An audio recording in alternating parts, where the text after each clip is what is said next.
Бесіктің киесі ұрған қыздың тағдыры. Біздің үйде ескі бесік бар. Оны апам әрқашан тазалап, күнге шығарып, желдетіп тұрады. Ішіндегі көрпешелерін жуып, жыртылған жерлерін тігіп, тазалап, үйдің төріне қойып қояды. Ал мен оны ескі, ешкім жатпайды деп тастағым келеді. Сол кезде апам бұрында болған бір оқиғаны айтып берді. Естіген кезде денем тітіркеніп, қатты ойландым.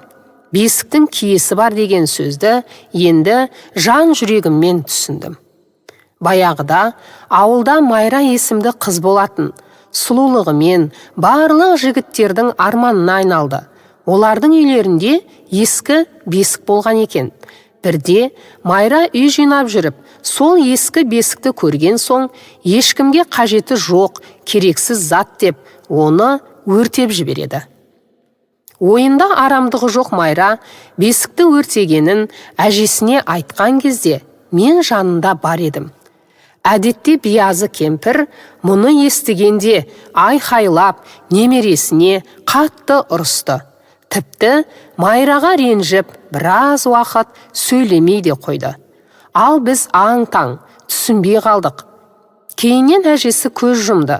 Майра әжесін ренжітіп алғанына қатты өкінетін. Әркез ойша әжесінен кешірім сұрап жүрді. Кейде күбірлеп айтып та отыратын. Тіпті соңғы уақытта оған жындысың ба, кіммен сөйлесіп жүрсің, әжең жоқ қой деп айтатын болдық. Бірақ күбірлеп жүрген Майра шынымен де жындыға айналды.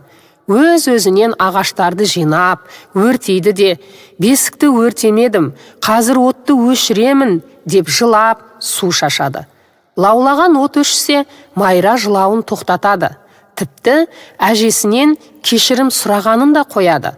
Бұл жағдай 1-2 күннен соң тағы қайталанады.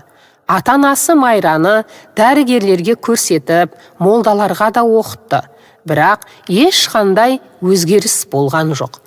Гүлдей құлпырған Майра өз-өзімен сөйлесіп жүретін жындыға айналды да қалды.